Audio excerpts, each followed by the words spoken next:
Hitman 3 is sort of like our end game. This is where everything comes together. This is where the things you didn't realize meant something in Hitman 1 or 2 come to the forefront.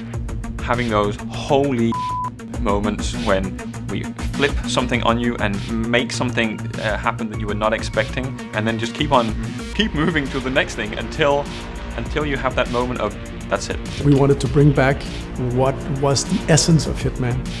And I think Hitman 3 to me is the dramatic conclusion of that. It is the end of a journey. It was always gonna end like this. All your hard work, all your sacrifice, only sped up the process. So Hitman 3 is about closure on the storyline.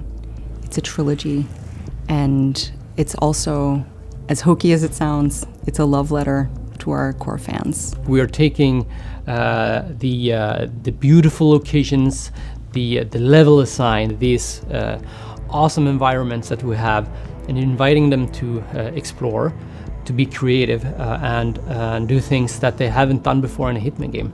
And we're twisting the formula along the way. We're all trying completely different things for what a format of a Hitman level can be, and that's super exciting. I think players will be really excited about that. We're definitely pushing the systems to what they can handle AI-wise and what the game can handle. We're trying constantly to find new ways to make a level exciting. And I don't think it can be pushed any more than what we're doing in Hitman 3. One of the other things we're doing in Hitman 3 is we're enabling a progression carryover from Hitman 2, which means that weapons and unlocks and mastery, a lot of the progression comes in with you, so that you start off knowing that the things that you've done in the previous game, they made a difference, they still matter. You come into Hitman 3 with a lot of tools for you to use, and this is something that players have been asking for. You will see elements of that in Hitman 3.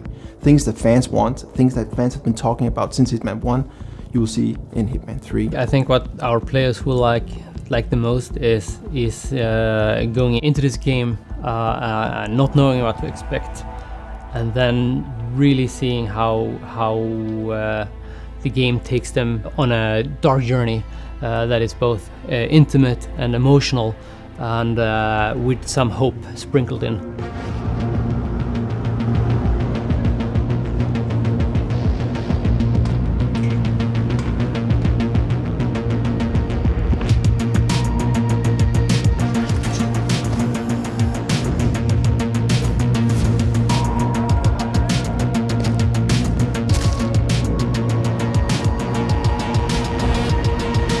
I think the tone of Hitman 3 is a little bit more dark than Hitman 1 and Hitman 2 was in the trilogy. And I think it's a little bit more contemplative. It's more intimate. There are things going on that now that we have been with the characters for so long, that I think are going to be interesting to the players to witness. Hitman 3 is clearly more dark and more brooding than the other two chapters, which in a way brings the game as a whole closer to the tone of the story. Yeah, I agree. I think the fact that it's a sandbox allows you to do some pretty crazy things that would seem weird if we put them in the main story. So the task of the main story is definitely to keep everything on the straight and narrow, if you will, and make sure that, okay, so we're establishing this dark spy thriller, so we need to make sure that that sort of comes through the whole experience.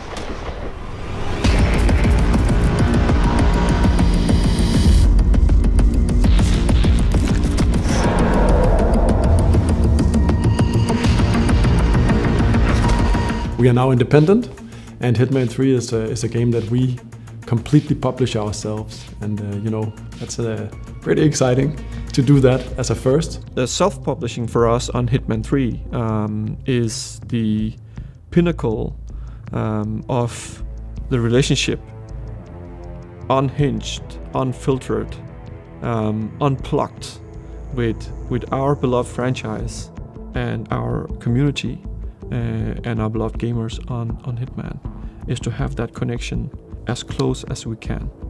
When all is said and done, my hope is that the fans will love it as much as we do. There's so many people worked on this franchise for so long time that this has to be right. So, as I see it and what I've seen so far, I don't think it's not only going to be the best game of the trilogy, I think it's going to be the best Hitman game.